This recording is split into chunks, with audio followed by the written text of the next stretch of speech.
পোর্টসমাউথে আমাদের ব্রিটিশ বাংলাদেশিদের যাত্রা শুরুর অনেক বড় ইতিহাস আছে। আমাদের মুক্তিযুদ্ধের আগে থেকেই এখানে ব্রিটিশ বাংলাদেশিদের বসবাস, এবং পোর্টসমাউথ যেমন সুন্দর, এখানকার ব্রিটিশ বাংলাদেশিরা এখানকার সব কমিউনিটির মানুষ অত্যন্ত চমৎকার।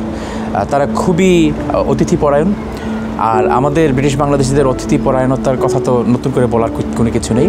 তবে আজকে এখানে আমরা এসেছি এগেন রামাদান ফ্যামিলি কমিটমেন্টের একটি ইফতার অনুষ্ঠান এখানে অনুষ্ঠিত হবে। বিশ্বের মানবতার জন্য আমাদের যে সমস্ত বঞ্চিত শিশুরা আছে তাদের জন্য আমরা কি করতে পারি এই রামাদানে, আমরা তা নিয়েও আলোচনা করব।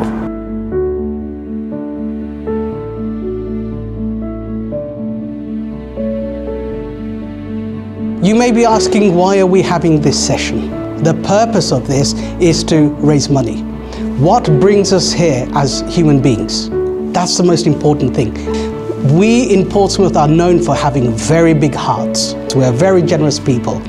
And when I was contacted with my uncle here, Councillor Abdul Qadir, about the Ramadan Family Commitment, RFC, coming to Portsmouth, we said this is a wonderful opportunity for the people of Portsmouth to get involved as well.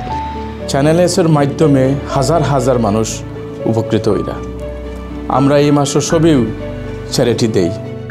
সকলে এখানে হয়েছে আইজ RFCর একটা commitment দিতাম আমরা Portsmouth থেকে, আর আলহামদুলিল্লাহ আমরা first time ও Portsmouth যে কয়েকটা অর্গানাইজেশন মিলিয়া আমরা কমিটমেন্ট দিছি RFCরে যে পোর্টসমাউথ থেকে আমরা একটা ফান্ড রেজিং ইভেন্ট করবো।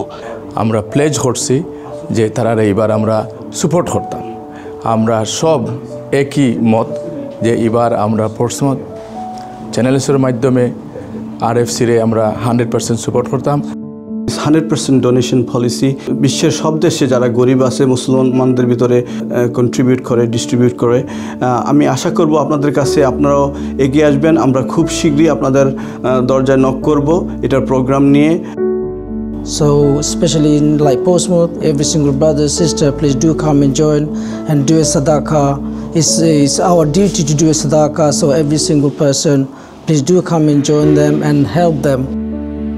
সো আজকের মিটিং থেকে যেটি আমাদের ফার্স্ট আউটকাম যে ইনশাল্লাহ আমরা একটি ইফতার ইভেন্ট করছি, যেটি লোকাল পোর্টসমাউথের ব্রিটিশ বাংলাদেশিরা অর্গানাইজ করবেন। একটি মাল্টি ফেইথ এবং মাল্টি কালচারাল একটি ইভেন্ট হবে, এবং আমরা আশা করছি সেই ইভেন্টে আমরা RFCর জন্য অনেক সহায়তা পাবো। তবে মোস্ট ইম্পর্টেন্টলি আজকের মিটিং থেকে কিন্তু আমাদের পোর্টসমাউথ থেকে এবারের একজন RFC অ্যাম্বাসেডার হয়ে গিয়েছেন, এবং তিনি সবার পরিচিত জনাব রাজা আলী।